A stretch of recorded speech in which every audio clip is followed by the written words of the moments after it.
وعباد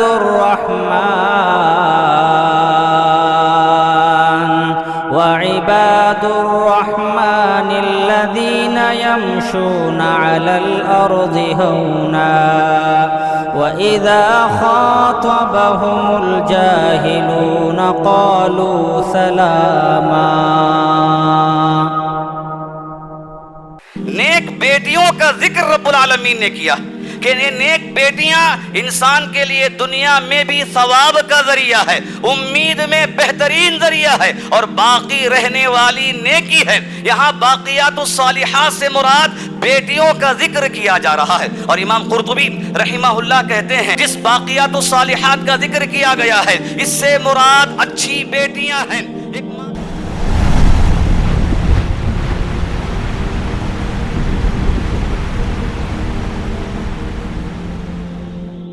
قابل احترام حاضرین، ہر قسم کی تعریف، توصیف، بڑائی، کبریائی اس اللہ وحدہ لا شریک کے لائق ہے جس نے انسانی نسل کو دنیا میں ایک مرد اور عورت کے ذریعے پھیلایا ہے۔ اس کی بے شمار نعمتیں انسان کی زندگی میں حاصل ہیں، اور ان نعمتوں میں اولاد، لڑکا یا لڑکی کی شکل میں ملنا ایک بہت بڑی نعمت ہے۔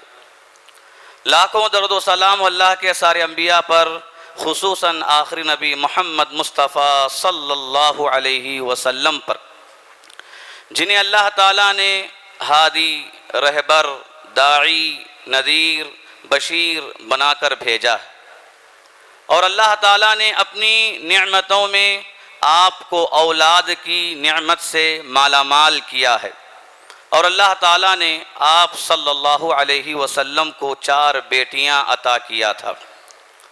محترم حضرات، انسان جب اپنی زندگی میں اللہ کی عطا کردہ نعمتوں کا جائزہ لیتا ہے تو اس کے سامنے بہت ساری نعمتیں دکھائی دیتی ہیں، اتنی نعمتیں کہ انسان گن نہیں سکتا۔ انسان کی عمر جتنی ہے اس سے بھی زیادہ نعمتیں اللہ تعالیٰ انسان کو عطا کرتا ہے۔ انسان کی عمر کے ایام کو، دن اور رات کو، گھڑیوں کو اگر انسان شمار کرنا چاہے تو جتنی تعداد ہوتی ہے اس سے بھی زیادہ تعداد انسان کی زندگی میں اللہ کی نعمتوں کی ہوتی ہے۔ اسی لیے قرآن مجید کے اندر اس بات کی طرف توجہ دلائی گئی اور کہا گیا کہ اگر تم اللہ کی نعمتوں کو شمار کرنا چاہو تو شمار نہیں کر سکتے۔ اور یقیناً اللہ کی نعمتوں میں انسان کے لیے اولاد ایک بہت بڑی نعمت ہے، چاہے وہ لڑکے کی شکل میں ہو یا لڑکی کی شکل میں۔ یہ اولاد انسان کی آنکھوں کی ٹھنڈک کا ذریعہ ہے، دل کے سرور کا ذریعہ ہے، بڑھاپے کے سہارے کا ذریعہ ہے، اور خاندان کو آگے بڑھانے کا ذریعہ ہے، نسل کی ترقی کا ذریعہ ہے۔ اور یہ اولاد انسان کے لیے دنیا کے اندر بھی ایک نعمت ہے۔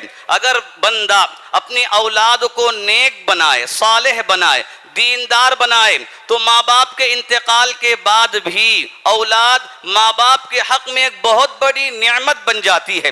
اللہ کے رسول صلی اللہ علیہ وسلم نے حدیث میں جس کا ذکر کرتے ہوئے فرمایا وَوَلَدٍ صَالِحٍ يَدْعُو لَهُ، کہ وہ انسان جس کی اولاد اس کے حق میں دعا کرتی ہے، مغفرت کی دعا کرتی ہے، درجات کی بلندگی کی دعا کرتی ہے، تو مرنے کے بعد بھی اس کی نیکیوں کا دروازہ کھلا رہتا ہے۔ اللہ تعالیٰ اولاد کی دعا کے ذریعے انسان کے درجات میں بلندگی عطا کرتا ہے، جنت کے اندر رب العالمین نعمتوں میں اضافہ کرتا ہے، اور اولاد کی دعا سے اللہ تعالیٰ بندے کی مغفرت کرتا ہے۔ تو الغرض اولاد انسان کے لیے ایک بہت بڑی نعمت ہے، لیکن اولاد میں اللہ تعالیٰ کبھی کسی کو لڑکا عطا کرتا ہے تو کبھی کسی کو لڑکی عطا کرتا ہے، اور جو بھی اولاد اللہ کی طرف سے ملے انسان کو چاہیے کہ اس پر اللہ کا شکر ادا کرے، لڑکا ملنے پر بھی شکر ادا کرے، لڑکی ملنے پر بھی شکر ادا کرے۔ ایسا نہ ہو کہ لڑکا ملنے پر انسان بہت زیادہ خوش ہو گیا کہ اس پر انسان اپنے کالر کو اونچا کر رہا ہے، اپنی گردن کو اونچا کر رہا ہے، اور اپنا چرچا اپنا ذکر دوسروں کے سامنے کر رہا ہے، اور اس کے نام پر بے شمار دعوتیں انجام دے رہا ہے، اور لڑکی کی ولادت پر مایوس ہو جائے، یہ سمجھے کہ میرے گھر میں لڑکی ہوئی ہے، اگر میں کسی کے سامنے ذکر کروں تو لوگ کیا سمجھیں گے؟ یقیناً یہ اللہ کی ناشکری ہے۔ اولاد خواہ لڑکے کی شکل میں ہو لڑکی کی شکل میں، یہ اللہ کی طرف سے ایک بہت بڑی نعمت ہے، اور اس نعمت کا اندازہ وہی انسان کر سکتا ہے جسے اللہ رب العالمین نے بانجھ کر دیا ہے، جسے اللہ تعالیٰ نے اولاد کی دولت سے محروم کر دیا ہے۔ اولاد کی خاطر انسان ڈاکٹروں کے پاس جاتا ہے، اور اولاد کی خاطر بد عقیدہ لوگ اور اللہ کے در کو چھوڑ کر کہیں اور چلے جاتے ہیں۔ اولاد کی نعمت کی قدر کس قدر عظیم ہے، اگر دیکھنا ہو تو ہم ان لوگوں کی کوششوں کو دیکھیں، ان لوگوں کی فکروں کو دیکھیں جنہیں اللہ تعالیٰ نے اولاد عطا نہیں کیا۔ اسی لیے اللہ تعالیٰ نے قرآن مجید کے اندر فرمایا للہ ملک السماوات والارض یخلق ما یشاء، آسمانوں اور زمین کی بادشاہت اللہ ہی کے لیے ہے، اور وہ جو چاہے پیدا کرتا ہے۔ یہ اللہ تعالیٰ کی قدرت ہے، وہ بادشاہ ہے، وہ متصرف ہے، وہ خالق ہے، وہ رب ہے، وہ جو چاہے پیدا کرتا ہے۔ یہب لمن یشاء اناثا ویہب لمن یشاء الذکور، جسے چاہے اللہ تعالیٰ لڑکے عطا کرتا ہے، لڑکیاں عطا کرتا ہے، اور جسے چاہے اللہ تعالیٰ لڑکے عطا کرتا ہے۔ اس آیت کریمہ میں رب العالمین نے اس بات کی وضاحت کر دیا ہے، اولاد کا دینا یہ صرف اور صرف اللہ کے ہاتھ میں ہے، اللہ ہی یہ کام کر سکتا ہے۔ اللہ کے علاوہ کائنات میں ایسی کوئی طاقت، ایسی کوئی قدرت نہیں ہے کہ کسی کو اولاد عطا کر سکے، کسی کو اولاد کی دولت سے مالا مال کر سکے۔ صرف اور صرف رب العالمین ہی کی وہ ذات ہے جو انسان کو اولاد عطا کرتی ہے۔ اور دوسری بات رب العالمین نے یہاں بتایا کہ اللہ تعالیٰ کی یہ مشیت ہے، یہ اس کا ارادہ ہے کہ اللہ جسے چاہے لڑکیاں عطا کرتا ہے، جسے چاہے لڑکے عطا کرتا ہے۔ تو لڑکیاں دینا بھی اللہ کا کام ہے، لڑکے عطا کرنا بھی اللہ کا کام ہے۔ ایسا نہ ہو کہ انسان لڑکے ملنے پر خوش ہو جائیں اور لڑکی ملنے پر انسان مایوس ہو جائے، یہ ناشکری ہے، اور ناشکری بڑا جرم ہے، بلکہ علماء نے اسے کبیرہ گناہوں میں شمار کیا، یہ کفر کے قریب لے جانے والا عمل ہے۔ محترم حضرات، اس آیت کی تفسیر میں ابن القیم رحمہ اللہ کہتے ہیں اگر ہم سورہ شورى کی اس آیت میں غور کریں تو ہمیں یہ بات معلوم ہوتی ہے کہ اللہ تعالیٰ اپنی مرضی سے کسی کو لڑکیاں عطا کرتا ہے تو کسی کو لڑکے عطا کرتا ہے، اور اس کے ساتھ ساتھ اس آیت کے اندر ہمیں ایک لطیف اشارہ یہ بھی ملتا ہے، کہتے ہیں وَعِنْدِي وَجْهٌ آخر وَهُوَ أَنَّهُ سُبْحَانَهُ قَدَّمَ مَا كَانَتْ تُؤَخِّرُهُ الْجَاهِلِيَّةُ من امر البنات حتى كأن الغرض بیان ان هذا النوع المؤخر الحقیر عندكم مقدم عندي في الذکر۔ اس آیت میں ایک اور بات یہ معلوم ہوتی ہے کہ اللہ تعالیٰ نے لڑکے کے مقابلے میں لڑکی کا ذکر پہلے کیا۔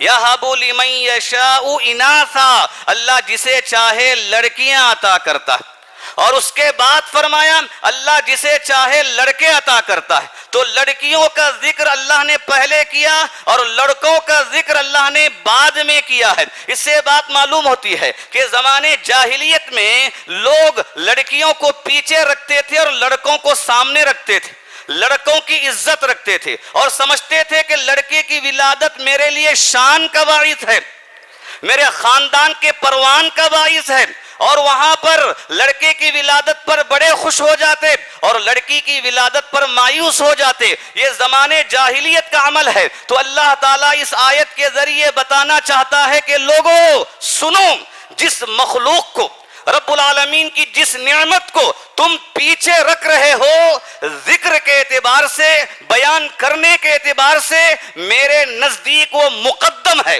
میرے نزدیک وہ پہلے ہے، یعنی لڑکیوں کا ذکر میرے نزدیک پہلے ہے لڑکوں کے مقابلے میں۔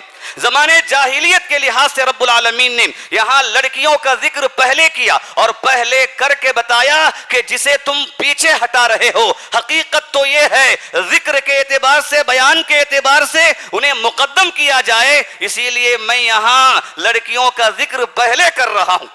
ابن القیم رحمہ اللہ نے اس آیت کی تفسیر میں یہ اس بات کی وضاحت کی کہ اللہ تعالیٰ کا یہاں لڑکیوں کو مقدم کرنے کا مقصد یہ تاکہ ان لوگوں کو بتایا جائے، سمجھایا جائے جو لڑکیوں کی ولادت پر مایوس ہو جاتے ہیں، ذلت کا ذریعہ سمجھتے ہیں، یہ سمجھتے ہیں کہ قوم کے درمیان میں کس چہرے سے جاؤں، لوگوں کے درمیان میں کس منہ سے جاؤں، تو اللہ نے کہا کہ دیکھو میرے نزدیک لڑکیوں کا ذکر لڑکوں کے ذکر سے مقدم ہے۔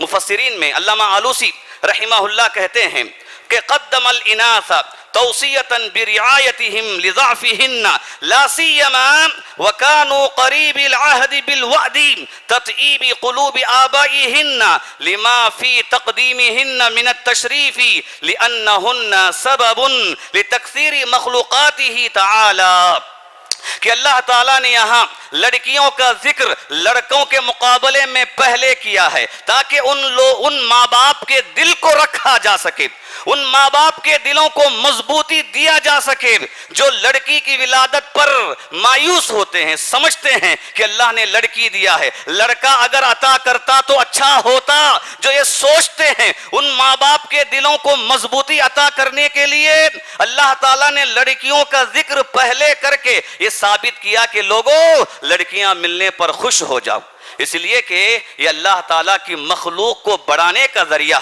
لڑکی کے ذریعے ہی انسانی نسل بڑھتی ہے۔ اللہ تعالیٰ جسے پیدا کرنا چاہتا ہے انسان کو، وہ لڑکیوں کے ذریعے، عورتوں کے ذریعے اللہ تعالیٰ پیدا کرتا ہے، یہ انسانی نسل کو آباد کرنے کا ذریعہ ہے، اسی لیے چاہیے کہ لوگوں تم لڑکیوں کی ولادت پر خوش ہو جاؤ۔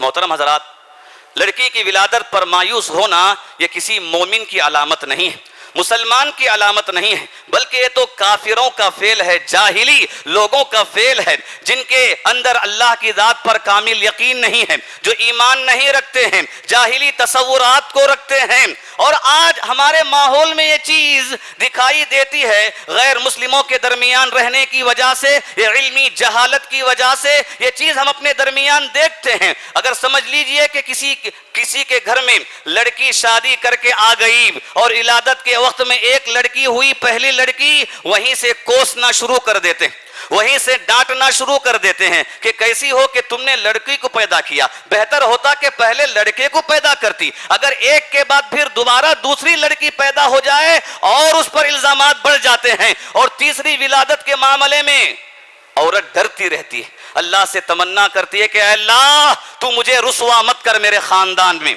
میرے سسرالی رشتہ داروں میں مجھے رسوا مت کر۔ جبکہ ایک عقل مند انسان اگر سوچے تو یہ سوچ سکتا ہے، بھلا بتلاؤ کس کے ہاتھ میں ہے یہ بتا سکے کہ امسال میرے گھر میں لڑکا پیدا ہوگا یا امسال میرے یہاں پر لڑکے ہی کی ولادت ہوگی؟ آخر وہ کون سی طاقت ہے، وہ کون سا ذریعہ ہے جس کے ذریعے یہ ثابت کیا جا سکے کہ ہاں اس پر عمل کرنے سے، اس طریقے پر چلنے سے لڑکے ہی کی ولادت ہوگی؟ ہرگز نہیں، لڑکوں کا دینا یہ اللہ کے ہاتھ میں ہے، لڑکیوں کا دینا بھی اللہ کے ہاتھ میں ہے۔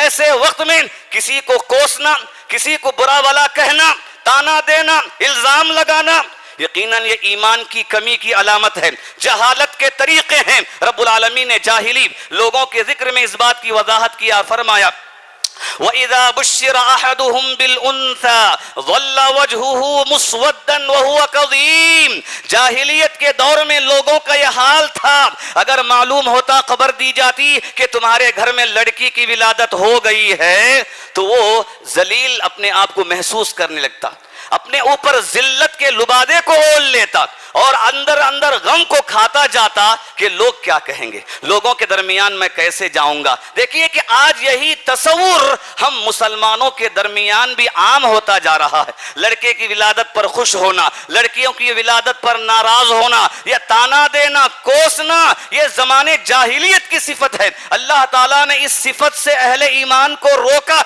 رکنے کی تعلیم دی ہے، اور مثال کے طور پر بتایا کہ لوگوں دیکھو یہ جاہلیت کے لوگ یہ کام کرتے تھے، یہ کام تم نہ کرنا۔ ابن القیم رحمہ اللہ کہتے ہیں ان السخط بالاناث من اخلاق الجاہلیہ الذي ذمهم اللہ سبحانہ فی قولہ، لوگوں سنو، اللہ کی ذات سے لڑکی کی ولادت پر مایوس ہونا یہ جاہلیت کے لوگوں کا کام ہے، جس کی مذمت اللہ تعالیٰ نے قرآن مجید کے اندر کی ہے۔ یہی وجہ ہے امام احمد ابن حنبل رحمہ اللہ اس قدر عظیم امام ہیں، جب کبھی کسی کے گھر میں لڑکی کی ولادت کی بات سنتے تو ان کی تسلی کے لیے وہاں پہنچ جاتے اور تسلی دیتے ہوئے کہا کرتے تھے الانبیاء کانوا آباء البنات، لوگوں خوش ہو جاؤ، انبیاء رب العالمین نے جتنے بھی بھیجا ہے ان میں اکثر انبیاء لڑکیوں کے باپ تھے، اکثر نبیوں کو اللہ تعالیٰ نے لڑکیاں ہی عطا کیا ہے۔ امام احمد ابن حنبل رحمہ اللہ تسلی کے کلمات دینے کے لیے گھر پہنچ جاتے تاکہ انسان مایوس نہ ہو، کفر میں نہ چلا جائے، ناشکری کا شکار نہ ہو جائے۔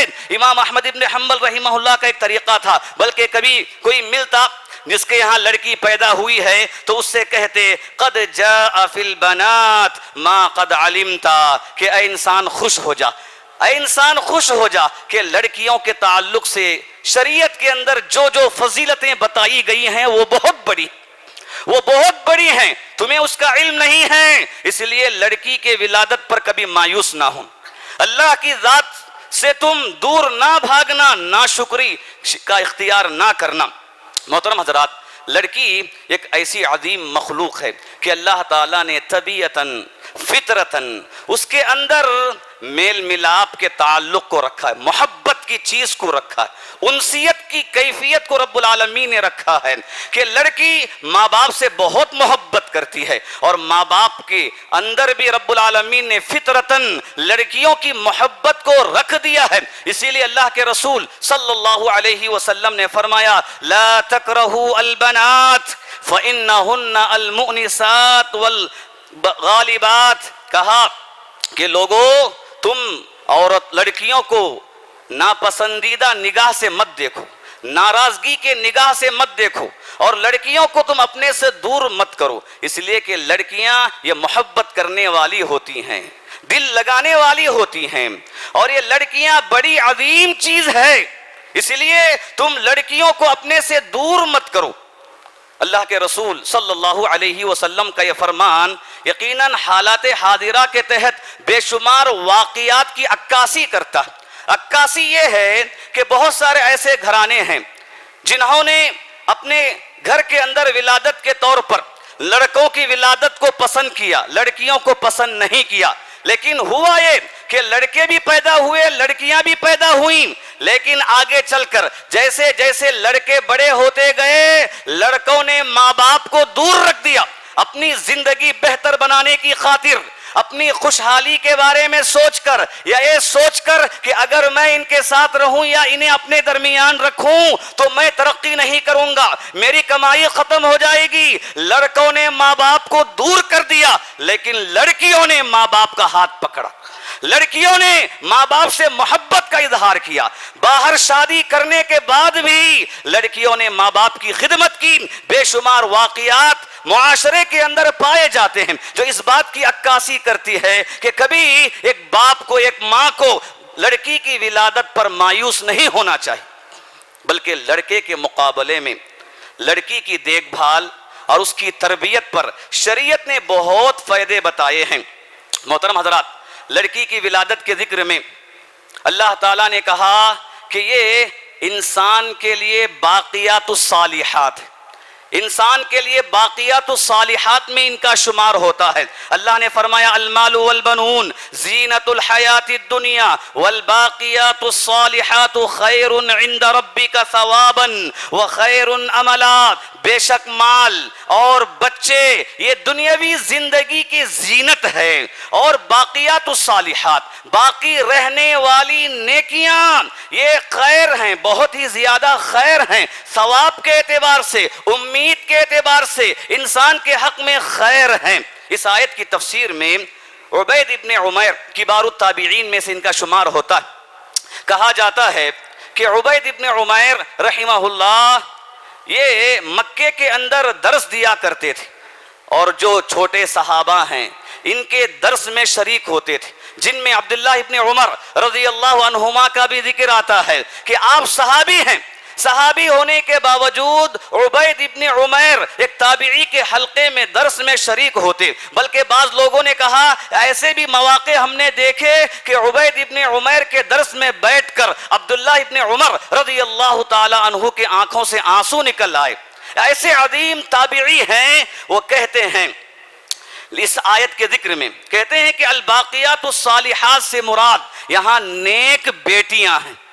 نیک بیٹیوں کا ذکر رب العالمین نے کیا کہ یہ نیک بیٹیاں انسان کے لیے دنیا میں بھی ثواب کا ذریعہ ہے، امید میں بہترین ذریعہ ہے، اور باقی رہنے والی نیکی ہے۔ یہاں باقیات الصالحات سے مراد بیٹیوں کا ذکر کیا جا رہا ہے، اور امام قرطبی رحمہ اللہ کہتے ہیں یعنی البنات الصالحات ہن عند اللہ لآبائہن خیر ثوابا وخیر عملا فی الآخرۃ لمن احسن الیہن۔ اس آیت کریمہ میں جس باقیات الصالحات کا ذکر کیا گیا ہے اس سے مراد اچھی بیٹیاں ہیں۔ ایک ماں باپ جو اپنی بیٹیوں کو اچھی طرح تربیت دیتے ہیں، نیک بناتے ہیں، اچھا علم عطا کرتے ہیں، تو ایسی بیٹیوں کا ذکر کیا جا رہا ہے۔ یقیناً یہ بیٹیاں اپنے ماں باپ کے حق میں بہتر ثواب ہیں، یعنی ثواب کا ذریعہ ہیں، اور آخرت میں بہتر امید ہے۔ اور وہ امید کیا ہے؟ احادیث میں اللہ کے رسول صلی اللہ علیہ وسلم نے بتایا امید سے مراد جہنم سے بچانے کا ذریعہ ہے، ایک ستر کا، ایک پردے کا کام کرتی ہیں، اور جنت میں لے جانے کا ذریعہ رب العالمین نے بیٹیوں کو بیان کیا۔ اللہ کے رسول صلی اللہ علیہ وسلم نے حدیث میں ارشاد فرمایا من کان لہ ثلاث بنات فصبر علیہن واطعمہن وسقاہن وکساہن من جدتہ کن لہ حجابا یوم القیامہ۔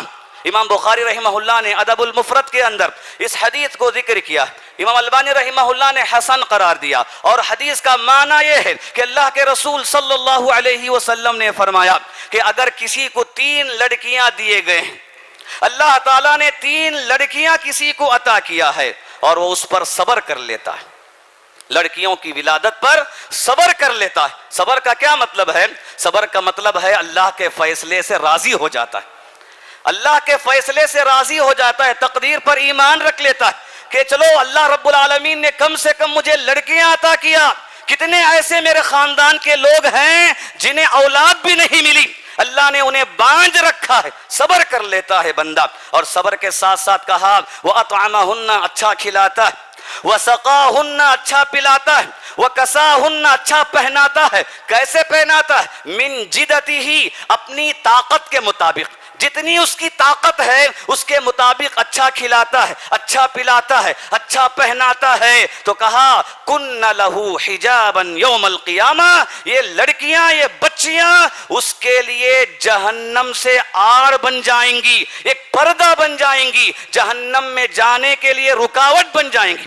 اللہ تعالیٰ نے ذریعہ بنایا ہے بچیوں کو ماں باپ کے لیے، لڑکیوں کو ذریعہ بنا ہے ماں باپ کے لیے۔ اگر ماں باپ چاہتے ہیں کہ انہیں جنت ملے تو چاہیے کہ لڑکیوں کی صحیح تربیت کریں، اگر ماں باپ چاہتے ہیں کہ وہ جہنم سے بچ جائیں تو چاہیے کہ لڑکیوں کی ولادت پر اللہ کے فیصلے پر راضی ہو جائے، اور بچیوں کی تربیت میں آنے والی تکلیف کو برداشت کر لے۔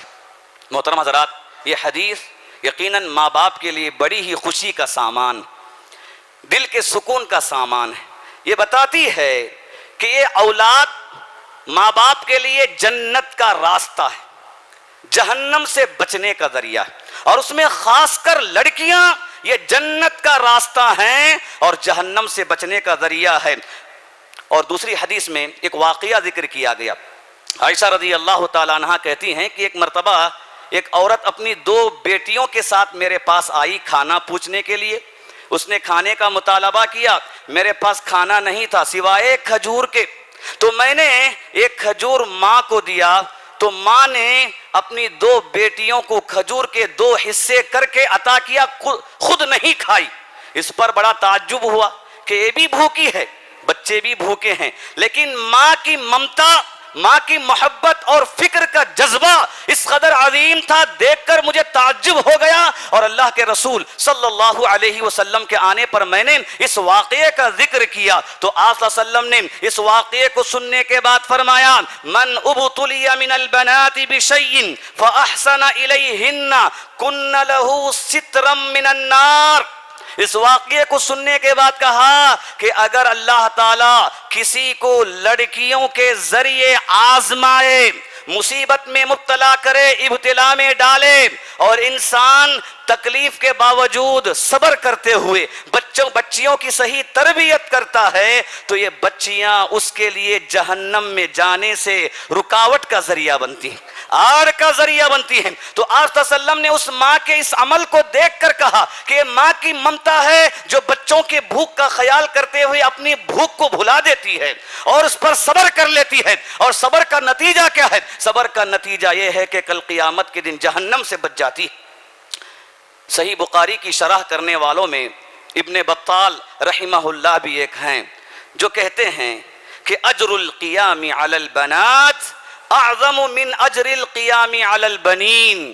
اس حدیث کی روشنی میں ہمیں بات معلوم ہوتی ہے، لڑکوں کی تربیت میں جو ثواب ملتا ہے اس کے مقابلے میں لڑکیوں کی تربیت کا ثواب بڑھ کر ہے، زیادہ، اس لیے کہ آپ صلی اللہ علیہ وسلم نے لڑکیوں کے ذکر میں یہ بات بتائی اور احادیث میں لڑکیوں کے معاملے میں ہی بات بتائی جا رہی ہے کہ لڑکیوں کی صحیح تربیت کرنے سے جہنم سے انسان بچ جاتا ہے، کہیں پر لڑکوں کا ذکر نہیں کیا گیا۔ اس سے بات معلوم ہوتی ہے کہ لڑکوں کی تربیت میں انسان جتنا خرچ کرتا ہے، جتنی کوشش کرتا ہے، اس کا جتنا ثواب ہے اس کے مقابلے میں لڑکیوں پر خرچ کرنا، لڑکیوں کی تربیت میں کوشش کرنے کا ثواب بہت زیادہ۔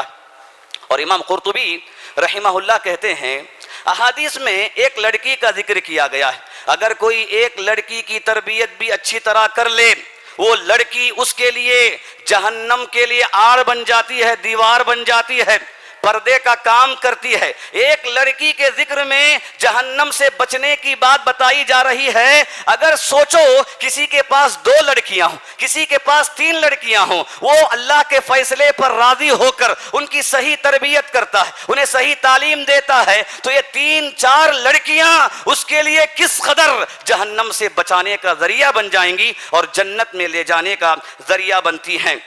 محترم حضرات، اللہ کے رسول صلی اللہ علیہ وسلم نے لڑکیوں کی تربیت کی فضیلت میں جنت میں داخلے کا ذکر کرتے ہوئے فرمایا، ما من رجل تدرک له ابنتان فیحسن الیہما ما صحبہما الا ادخلتاه الجنہ، کہ اگر کسی کے پاس 2 لڑکیاں ہیں، انسان ان کی صحیح تربیت کرتا ہے، اچھا انہیں پلاتا ہے، کھلاتا ہے، پہناتا ہے، دین سکھاتا ہے، تو کہا کہ یہ 2 لڑکیاں جنت میں لے جانے کا ذریعہ۔ اللہ اکبر، صرف جنت کی بات نہیں ہے، جنت کے ساتھ ساتھ احادیث میں یہ بھی کہا گیا کہ لڑکیوں کی پرورش کرنے والا جنت میں تو جائے گا، لیکن ایک اور فضیلت اس کی یہ ہے کہ اللہ کے رسول صلی اللہ علیہ وسلم کے قریب رہے گا، جنت میں رفاقت میں رہے گا، یا دخول جنت کے وقت میں آپ صلی اللہ علیہ وسلم کے ساتھ وہ چلے گا۔ آپ نے فرمایا، من عال جاریتین حتی تبلغا جاء یوم القیامت انا وہو ضم اصابعہ۔ آپ نے فرمایا اگر کوئی 2 لڑکیوں کی صحیح پرورش کرے یہاں تک کہ وہ بالغ ہو جائیں، بڑی ہو جائیں، بالغ ہونے تک، بڑی ہونے تک، اور دوسری حدیثوں کی روشنی میں اچھی جگہ ان کی شادی کرائے، شادی ہونے تک اگر لڑکیوں کی صحیح پرورش کرتا ہے تو قیامت کے دن وہ آئے گا. اور کیسے ہوں گے؟ آپ نے فرمایا انا وہوا وضم اصابعہ، دو انگلیوں کو جمع کرتے ہوئے، ضم کرتے ہوئے آپ نے اشارہ کرتے ہوئے فرمایا جیسے یہ دو انگلیاں بازو بازو ہیں ویسے ہی میں اور لڑکیوں کی پرورش کرنے والا جنت میں رہیں گے. اور محدثین نے اس کے مختلف معنی بتائے. جنت میں ساتھ رہنے کا کیا معنی ہے؟ بعض نے کہا کہ اللہ کے رسول صلی اللہ علیہ وسلم کی مجلس میں، جنت میں جو مجلس رہے گی اس مجلس میں بیٹھنے کا اسے موقع ملے گا. بعض نے کہا کہ اللہ کے رسول صلی اللہ علیہ وسلم کا درجہ تو بڑا ہوگا لیکن یہ لڑکیوں کی پرورش کرنے والے کا درجہ اللہ کے رسول کے درجے سے کم ہوگا لیکن قریب ہوگا، اللہ کے رسول کے قریب ہوگا. اور بعض نے کہا کہ جب اللہ کے رسول صلی اللہ علیہ وسلم جنت میں داخل ہوں گے تو دونوں مل کر جائیں گے. آپ صلی اللہ علیہ وسلم اور لڑکیوں کی پرورش کرنے والا جنت میں ساتھ میں مل کر جائیں گے. اللہ اکبر! اس سے بڑی فضیلت کی بات کیا ہو سکتی ہے ان ماں باپ کے لیے جنہیں اللہ تعالیٰ نے لڑکیاں عطا کیا ہے، جنہیں رب العالمین نے لڑکیوں کی دولت سے مالا مال کیا ہے. اس سے بڑی فضیلت کی بات کیا ہو سکتی ہے کہ وہ جنت میں جائیں گے، جہنم سے بچیں گے. اور اللہ رب العالمین نے اسے بڑی کامیابی بتایا، فمن زحزح عن النار وادخل الجنت فقد فاز. جو جہنم سے بچ جائے، جنت میں داخل ہو جائے، بے شک وہ کامیاب ہو گیا. بڑی کامیابی انسان کی کل قیامت کے دن یہی ہے، جہنم سے بچ جانا اور جنت میں چلا جانا. بلکہ اس پر مزید فضیلت تو یہ ہے کہ نبی کی رفاقت ہوگی، نبی کی معیت ہوگی، نبی کے ساتھ انسان جنت میں جائے گا. کس قدر عظیم مقام ان ماں باپ کے لیے بتایا گیا ہے. محترم حضرات، اگر انسان دیکھے، کبھی دل میں سوچتا ہے کہ چلو یہ تو بس کہنے کی باتیں ہیں، لڑکی کی ولادت پر جو تکلیفیں آتی ہیں ان تکلیفوں کو دیکھیں تو معلوم ہوگا کہ زندگی گزارنا مشکل ہو جاتا ہے. لڑکی کی پرورش کا معاملہ، اس کی حفاظت کا معاملہ، بڑی ہونے کے بعد شادی کرنے کا معاملہ، شادی کے بعد پھر اس کی ولادت کا معاملہ، اس کے بچوں کا معاملہ. دیکھیے کہ آج لڑکیوں کے معاملے میں لوگوں کی زندگی میں جو تکلیفیں آئی ہیں یہ تکلیفیں اللہ کی طرف سے نہیں ہیں بلکہ لوگوں نے خود اس معاملے کو مشکل بنا دیا. لوگوں نے مشکل بنا دیا ہے، نوجوانوں نے مشکل بنا دیا ہے. اگر نوجوانوں کے اندر یہ فکر آ جائے کہ میں شادی کروں تو بغیر جہیز کے، بغیر سامان لیے کے، اور لڑکی والوں کو میں ذری بھی تکلیف نہیں دوں گا، ارے ماحول عام ہو جائے، بھلا بتلاؤ کس باپ کو تکلیف ہوگی لڑکی کے پیدا ہونے پر؟ ہرگز نہیں ہوگی. اور کتنے ایسے گھرانے ہیں شادی کے بعد بھی معاملے بگڑ جاتے ہیں، سال سال پر مطالبات ہوتے ہیں، برسی کے نام پر مطالبات ہوتے ہیں، پیسوں کا مطالبہ، سونے چاندی کا مطالبہ، بڑی بڑی گاڑیوں کا مطالبہ ہوتا ہے. بھلا بتلاؤ اگر یہ مطالبے ختم ہو جائیں تو کون سا ایسا باپ ہوگا جو لڑکی کی ولادت پر کبھی ناراض ہو جائے؟ اور شادی کے بعد اگر سال ہو رہا ہو، اس کے گھر کے اندر ولادت کی بات ہو، پھر ڈیلیوری کا معاملہ آتا ہے، وہ بھی لڑکی کے گھر والوں پر ڈالا جاتا ہے کہ پہلی ذمہ داری تمہاری، دوسری ہماری، یا پہلی ہماری تو دوسری تمہاری، جو بھی خرچ ہوگا آدھا آدھا ہمیں کرنا پڑے گا. بھلا بتلاؤ یہ ساری چیزیں کن کی طرف سے ہو رہی ہیں؟ یہ ہماری طرف سے. اگر ہم اس بات کو سمجھ لیں کہ اللہ تعالیٰ نے مجھے ایک بیوی عطا کیا ہے، بیوی لینے کے بعد، میں نے قبول کیا کہنے کے بعد اس کی ساری ذمہ داری میری ہے، اس کی ساری تکلیف میری ہے، اس کا سارا خرچ میرا ہے، اگر انسان اس بات کو سمجھ لے یقیناً کسی باپ کو لڑکی کی ولادت پر کبھی غم نہیں ہوگا. محترم حضرات، اگر کسی کو غم بھی لگتا ہو لڑکی کی ولادت پر، ایسے وقت میں چاہیے کہ انسان اللہ کے رسول صلی اللہ علیہ وسلم کی سیرت کو پڑھ لے. یقیناً آپ صلی اللہ علیہ وسلم کی سیرت لڑکیوں کے ماں باپ کے لیے ایک بہترین نمونہ ہے. اس لیے کہ اللہ تعالیٰ نے آپ صلی اللہ علیہ وسلم کو 4 لڑکیاں عطا کی، لڑکے بھی دیے لیکن لڑکے بچپن میں انتقال کر گئے. جو بڑے ہوئے جن کی شادیاں ہوئیں وہ لڑکیاں تھیں. لیکن کیا لڑکیوں کی ولادت پر اللہ کے رسول صلی اللہ علیہ وسلم کو کبھی تکلیف نہیں ہوئی؟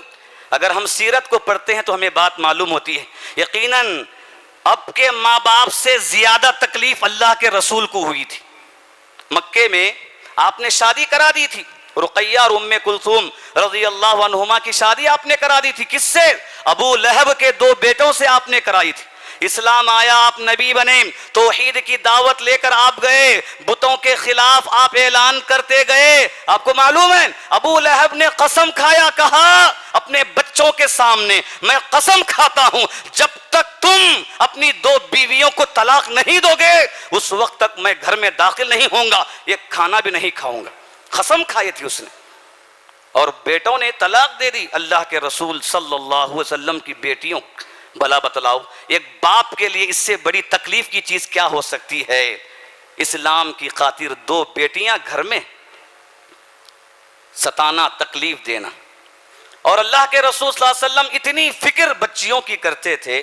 احادیث میں آتا ہے کہ اگر فاطمہ رضی اللہ تعالیٰ عنہ آپ کے پاس آتی تو آپ اٹھ کر کھڑے ہو جاتے، ان کا استقبال کرتے تھے.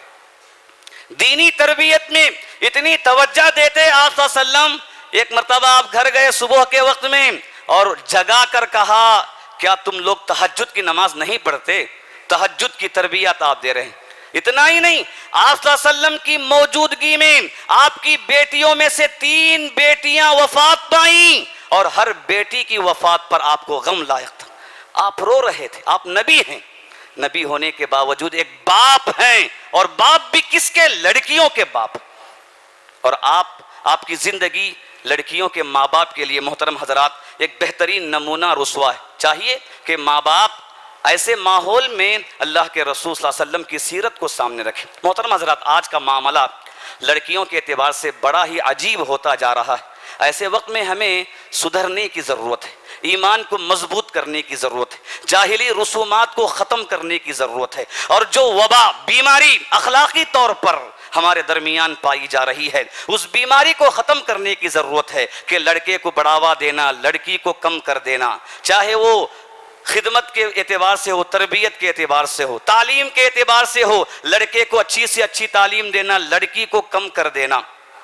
اور اس سے آگے بڑھ کر اگر دیکھیں تو جائیداد کی بات آتی ہے تو وہاں پر بھی یہی اختلافات آج ہمارے درمیان اتنی زیادہ ہیں کہ لڑکا پوری جائیداد لے کے چلے جاتا ہے، لڑکی کو کوئی چیز نہیں چھوڑتا. یہ اسلام کے خلاف بہت ساری چیزیں لڑکیوں کے اعتبار سے ہمارے درمیان پائی جا رہی ہیں. ایسے وقت میں چاہیے کہ ہم لڑکیوں کے مقام کو پہچانیں جو شریعت ہمیں بتاتا ہے. قرآن و حدیث کے اندر جو مقام بیٹیوں کے تعلق سے بتایا گیا ہے اسے پہچاننے کی ضرورت ہے. اور اللہ تعالیٰ نے جب وہ نعمت ہمیں دی ہے چاہیے کہ ہم اس پر اللہ کا شکر ادا کریں، رب العالمین کے فیصلے پر راضی ہو جائیں. ضرور اس کے ذریعے دنیا کے اندر بھی ہمارے لیے یہ عمل باعث خیر بنے گا، اور قبر کے اندر، آخرت کے اندر بھی یقیناً یہ عمل ہمارے لیے درجات میں بلندگی کا ذریعہ بنے گا. رب العالمین سے دعا کرتے ہیں کہ اللہ تعالیٰ جو بھی اس نے ہمیں نعمتیں عطا کیا ہے، اللہ تعالیٰ ہمیں اس پر اس کا بے انتہا شکر ادا کرنے کی توفیق عطا فرمائے. رب العالمین جن ماں باپ کو اس نے لڑکیاں عطا کیا ہے،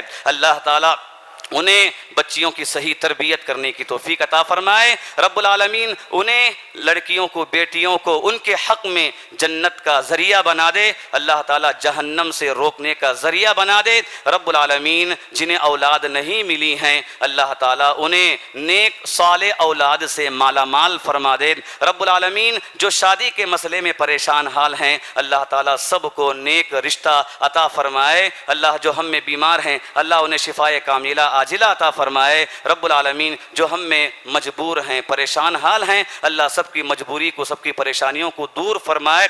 رب العالمین ہمارے گھر بار میں، اعلی اولاد میں، کمائی میں، زندگی میں برکت عطا فرمائے. آمین. بارک اللہ لنا ولکم فی القرآن المجید ورفعنا وإياكم بالآیات والذکر الحمید انہ تعالی جواد کریم ملک بر رؤوف رحیم رب حلیم.